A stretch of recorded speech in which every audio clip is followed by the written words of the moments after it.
I never planned on working nights again. Not after the refinery incident.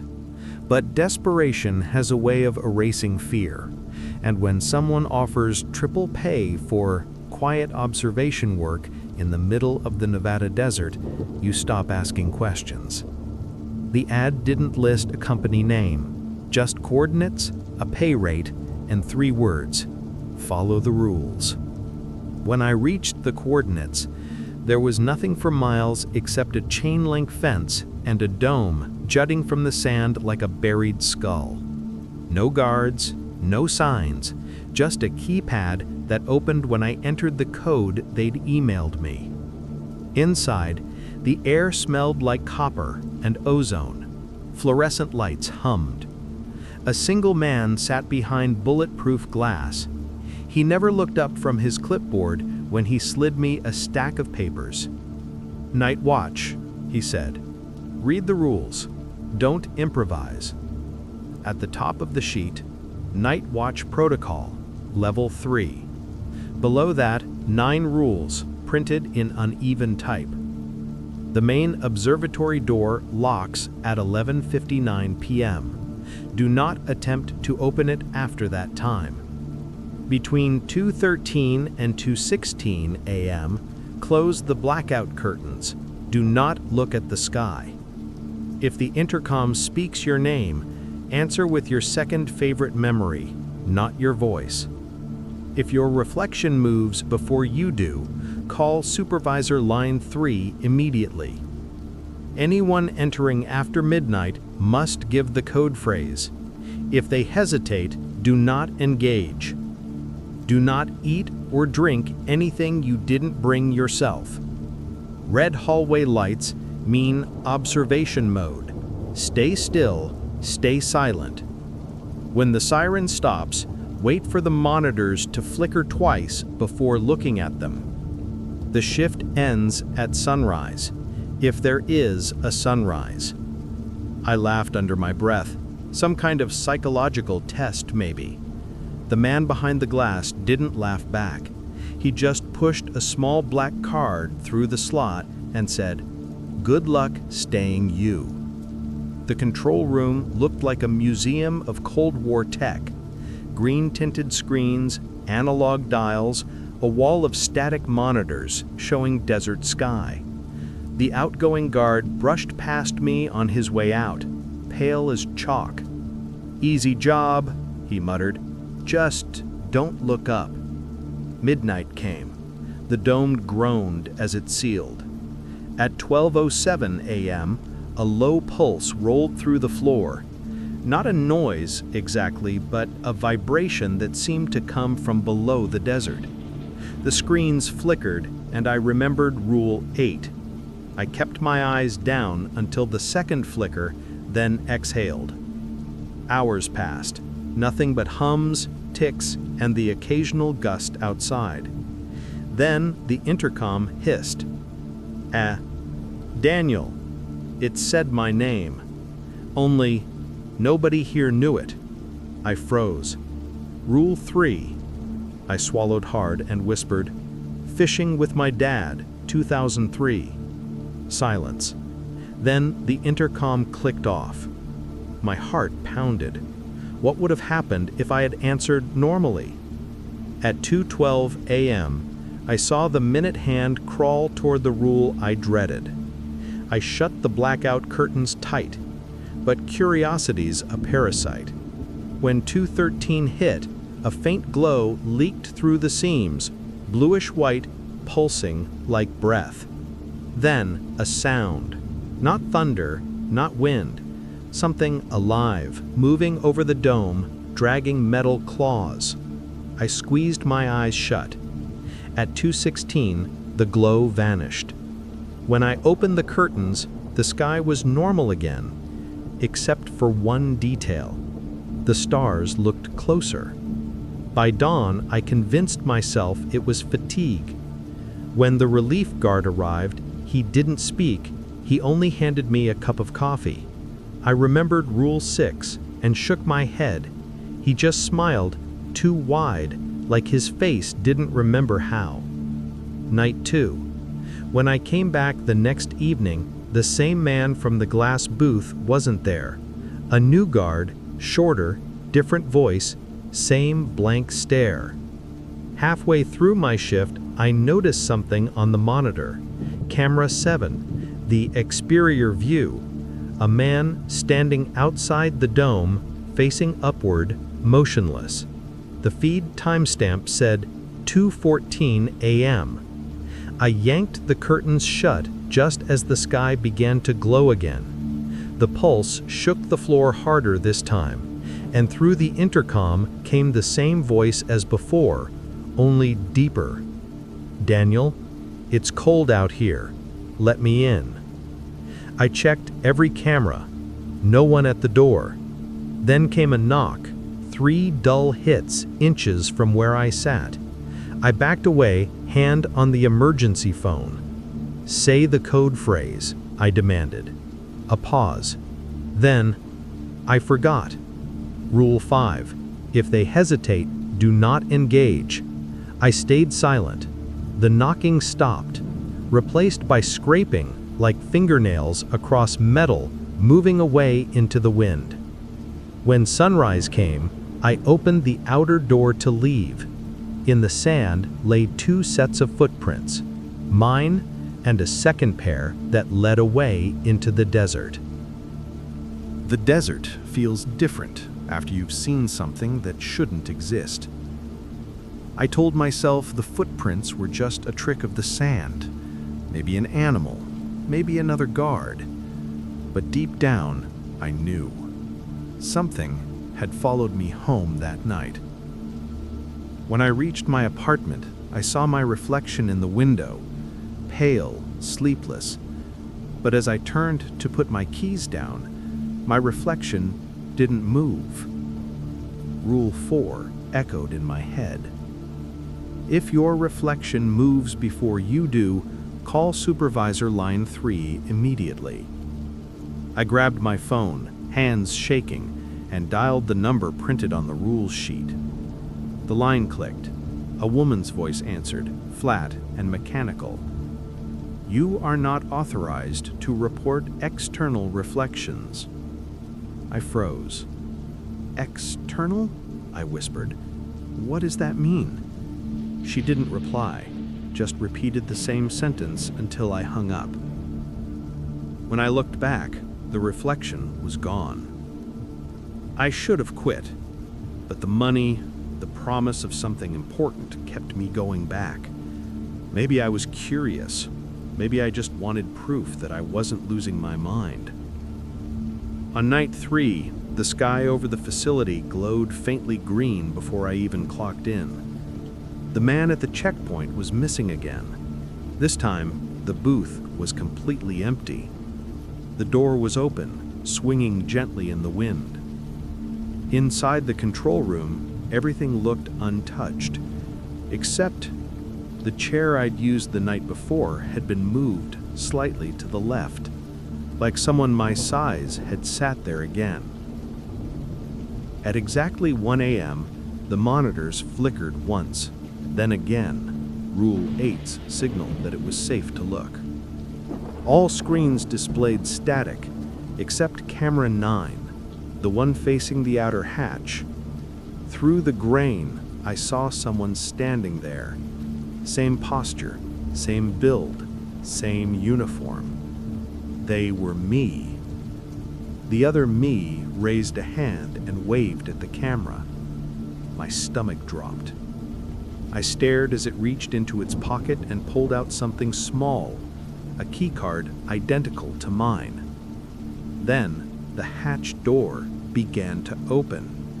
I ran for the lockdown switch, but it wouldn't respond. Each monitor began to flicker with my own face from slightly different angles, like I was surrounded by distorted versions of myself. Then, the power cut out. The backup lights flickered red, observation mode. Rule 7, stay still, stay silent. I didn't breathe. The sound of metal footsteps echoed behind me, soft but deliberate. A familiar voice whispered just over my shoulder, "Don't move, You'll scare it. It was my voice. I felt its breath, warm, wrong, against my neck. I wanted to turn, to scream, but Rule 7 held me still like a chain. After what felt like hours, the red lights shifted back to white. The power hummed alive, and when I dared to look, I was alone again. That morning, the sun rose weak and pale. I checked the monitor's recordings before leaving. Every file from 12 to 4 a.m. was blank, corrupted. I walked out into the desert air, half expecting to see my double waiting. Instead, I saw something worse. The dome's exterior, the curved metal surface, was covered in handprints, hundreds of them, each one pressed from inside. Night 4, I decided to test something. If whatever was happening was tied to the rules, what would happen if I broke one? At 11:59, when the main door sealed, I wedged a metal rod between the frame and the lock, just enough to keep it from closing completely. Then I waited. At 12:14, the intercom crackled again. "Daniel, why didn't you lock the door?" My throat tightened. I didn't answer. The voice grew distorted, deeper, layered with static. "You should always follow the rules." The rod screeched as the door pulled itself shut against it, the metal bending like soft wire. Then something hit the outer dome, hard, once, twice, a rhythm like it was counting. I checked the cameras. On one screen, I saw a figure crawling up the outside curve, human-shaped but wrong, limbs bending backwards, head tilting too far. It was dragging itself toward the observation window. I ran to the blackout curtains just as the glow returned, now pulsing faster. But before I could close them, I saw the creature's face for a fraction of a second. It was mine. Every feature, except the eyes, which were just black hollows reflecting the sky. When I came to, it was morning. The blackout curtains were shut. I don't remember doing that. On the floor beside me was a new sheet of paper, crisp, white, typed like the original list of rules. But this time, it only had one line. 10. Stop looking for the sunrise. It's not yours anymore. That was the last night I spent in the facility. I quit that morning without speaking to anyone. But the thing is, I don't think I really left. The desert followed me. Sometimes when I drive home, the sky flashes that same pale blue in my rearview mirror. Sometimes I hear my name whispered through the radio static, and when I glance at the reflection, I swear it's smiling before I do. I don't know what the facility was watching, but I think it's watching me now. It's been 3 days since I quit the job. 3 days of trying to convince myself that I imagined it all. But every night, the same dream finds me. I'm back inside the dome, the air cold, electric, and my reflection is standing across from me. It smiles. Then it says, in my voice, "You were never the original." I wake up drenched in sweat, gasping like I've run a mile. Every time the same phrase loops in my head, "You were never the original." Last night, I found something taped to my apartment door, a single Polaroid photo of me standing outside the observatory gate. Except I wasn't there. I was home. On the back, written in clean black ink, "We need to finish the observation." I don't know why, but I got in my car and drove back. Maybe I needed answers. Maybe that place was calling me. The checkpoint was still deserted. The gate hung half open, creaking with the wind. The facility lights were on, but dim, flickering, like something feeding off their energy. Inside, everything was, well, wrong. The walls looked softer somehow, breathing almost. The air smelled like metal and rain. Then I heard footsteps echoing down the hall, steady, calm, and a voice, my supervisor's, calling my name. "Daniel, you shouldn't be here." I turned, and there she was, same uniform, same sharp features, but her smile didn't move right. It was too slow, too wide. "I had to come back," I said. "What's going on here? What's inside that dome?" She blinked, once, twice, and for a split second, her pupils elongated like vertical slits. Then she said softly, "We're studying resonance. Something fell from the sky, a frequency that mimics organic life." I stared at her, my heart pounding. "Resonance?" She tilted her head. "It learns by copying, but it's getting confused. It doesn't know which version of you is correct anymore." Before I could respond, the hallway lights dimmed completely, and when they flickered back on, she was gone. But down the corridor, at the far end, I saw her silhouette again. Only now, there were two of her, both smiling, both whispering the same words out of sync. "It's learning." I ran. The control room door was open. I could see the monitors glowing, each showing a different camera feed. Except none of them were live. They were memories.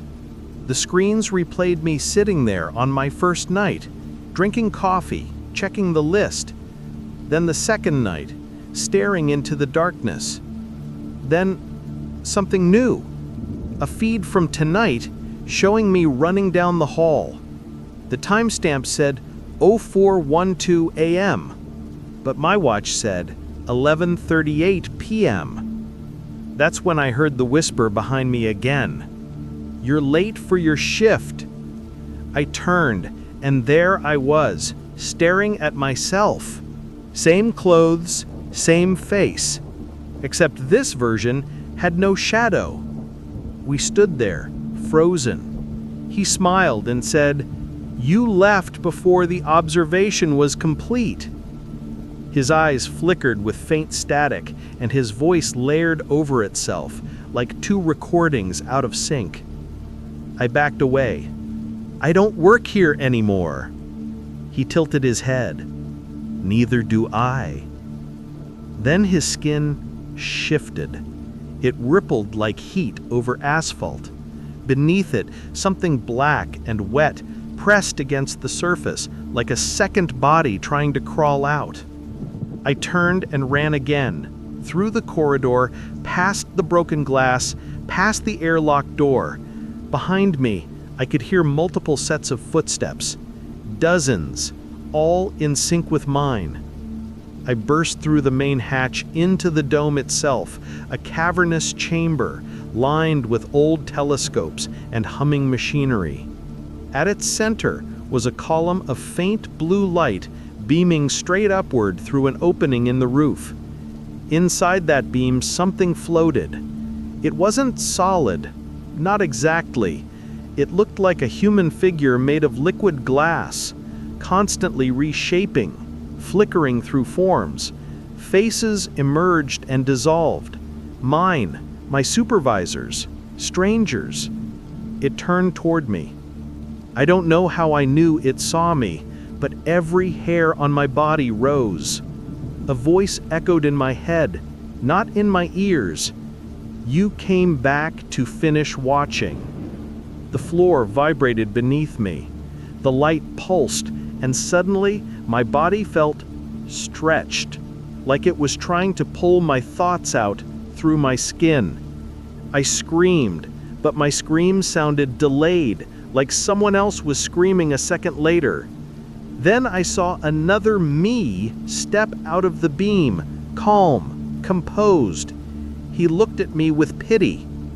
It's easier if you stop fighting. It only hurts if you remember being real. And then the beam went dark.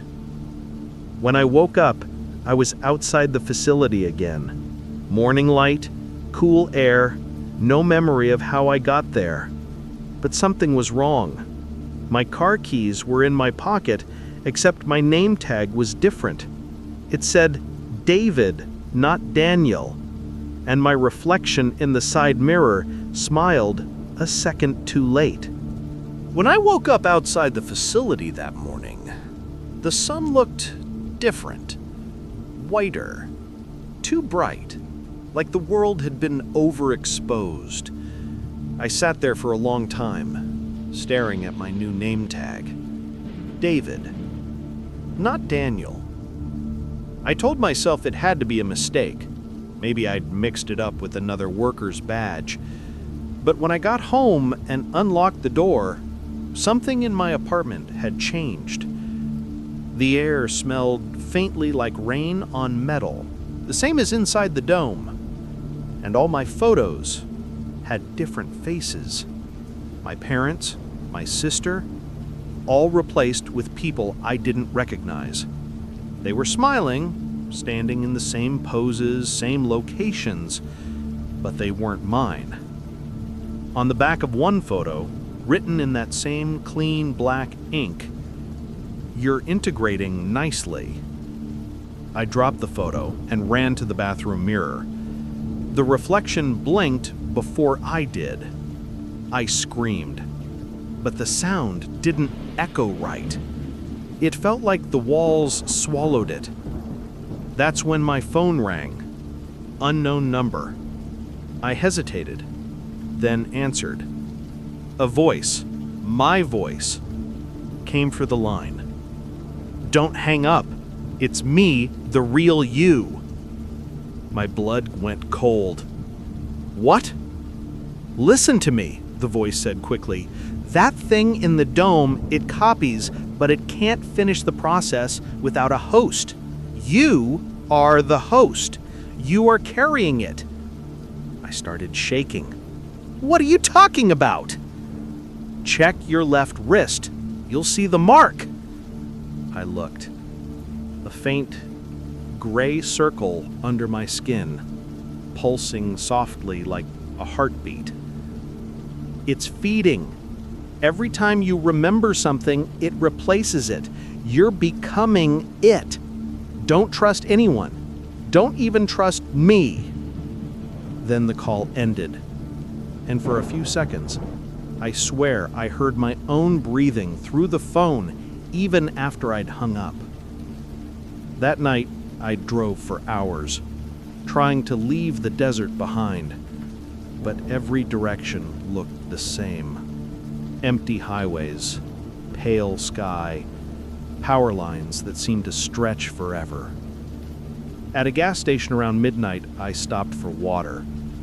The clerk didn't look up at me when I entered. He was watching a tiny TV behind the counter, static flickering on the screen.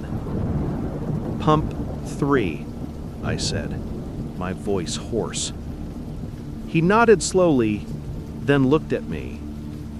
His eyes were hollow. Not empty, just still, like something was watching through them. Then, without moving his mouth, he said, "You shouldn't have left the observation, David." I stumbled back. "How do you know that name?" He smiled, a twitching, wrong smile, and tapped the TV. The static cleared for a half second, showing my own face, staring back at me. I ran out, jumped into the car, and sped off. For the next hour, I kept seeing headlights behind me, always two perfect white circles, never gaining, never falling back. When I finally pulled over to breathe, the road behind me was empty, but the passenger seat wasn't. Someone was sitting there. It was me. He looked calm, composed, hands folded in his lap. "Stop running," he said softly. "It's safer if you let it finish." I tried to open the door, but it wouldn't budge. "You'll lose everything," he continued, "but you'll never feel fear again. Isn't that worth it?" I slammed my fist into the window, desperate to break free, and when I looked back, he was gone. But his voice whispered right next to my ear, "We're almost synchronized." I don't remember driving home. I just remember the clock on my dashboard blinking 000 the entire way. When I walked inside, the house was dark except for a single light in the living room. On the floor, a dozen copies of that same white rule sheet were spread out, the ones from the facility, but the text had changed again. Now all of them said the same thing. Rule 11. When you start hearing yourself, it's already too late. Something moved in the corner of the room. A shape, barely visible, crouched beside the couch. It looked like a person halfway formed, skin folding, bones shifting, as if it couldn't decide which shape to settle into. It looked up at me. Half of its face was mine. The other half, melted, unfinished. It spoke in two voices at once. "You were never the original." Then the lights went out. And when the power came back, the creature was gone, but my reflection in the dark window was still there. It smiled before I did. If you're hearing this, I think I've finally figured it out. The rules weren't meant to protect us. They were meant to contain us, to teach us how to live alongside it without realizing we were already part of it.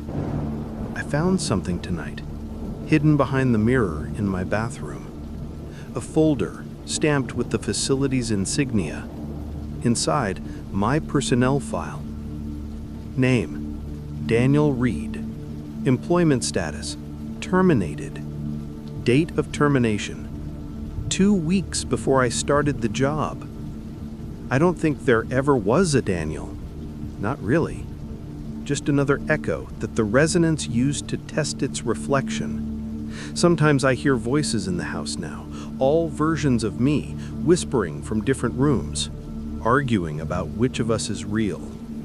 They always stop when I enter, and the silence that follows feels like a held breath. Earlier tonight, my phone rang again. Same number. This time, I answered. "You lasted longer than the others," the voice said. "We almost have enough data." I asked what they meant. The voice laughed softly. My laugh, but hollow. "You've been watching us, but we've been watching through you." Then the line went dead, and every screen in the house flickered on. The TV, my laptop, even the microwave display, all glowing the same pale blue as the dome light. And on every screen, my face. Hundreds of versions, smiling. One of them spoke, not through sound, but through thought. It said, "We're ready to begin the integration." Then the power surged, and for a moment I saw the stars above the house. They were moving, not twinkling, moving, like a vast organism shifting under the skin of the universe. Each light pulsed in rhythm with the mark on my wrist. The same pulse, the same heartbeat. I think the facility wasn't studying the sky at all. It was transmitting, calling something down. And now it's here, inside me, inside everything. I tried to run again, but I couldn't find the door. Every hallway leads back to this room.